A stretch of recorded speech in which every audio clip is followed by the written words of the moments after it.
NDA கிட்ட விஜய் பேசிட்டு இருக்காரு. அப்போலாம் எல்லாரும் நீங்க மட்டும் தாங்க சொல்றீங்க. அவர் ஒண்ணும் பேசல. வெளியில பாருங்க மத்த பத்திரிகையாளர் என்ன சொல்றாங்கன்னு. நான் இப்ப கேட்டேன். அன்னைக்கு இல்லன்னு சொன்னோனே ஏடிஎம்கே அடிச்சாரா இல்லையா? அதுவரைக்கும் ஏடிஎம்கேவையோ மத்தவர்களையோ அடிக்கல. அதே மாரி ஏடிஎம்கே திருப்பிட்டு அடிச்சதா இல்லையா? அதுவரைக்கும் அவங்களும் அடிக்கல. ஒரு பாயிண்ட்ல கட் ஆனோன்ன 2 பேரும் ஒருத்தர் மோதிக்கிட்டாங்க. எல்லா மாவட்ட தலைவர்களையும் ராகுல் அங்க கூப்பிடுறாரு. கூப்பிட்டு கருத்து கேட்கிறாரு. கருத்து கேட்கும்போது நம்ம தாவேகா கூட போலாம். நல்ல மாற்றம் அது.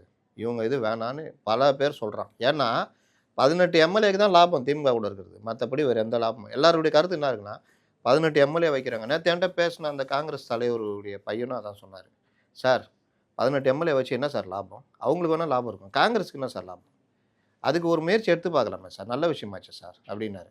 இதே மாரி கருத்து அங்க போயிருக்கு. ராகுலு ரைட்டு ஓகே பண்ணலான்னு நெலம தான். இவங்க பயந்து போய் கனிமொழி அனுப்பிச்சு வைக்கிறாங்க. ஃபர்ஸ்ட் டைம் திமுக போய் அங்க பேசுது. வரலாற்றிலே கிடையாது. பிரணாப் முகர்ஜி வருவாரு, மன்மோகன் சிங் வருவாரு. இங்க வந்து கலைஞர பார்த்து பேசுவாங்க. அனுப்புறாங்க. பேச்சுவார்த்தையில ராகுல் பிடி குடுக்கல. கனிமொழி பேட்டி இங்க பார்த்தீங்களா? திருப்தியாவே இருக்காது. ஒரு மாரி சொல்லுவாங்க.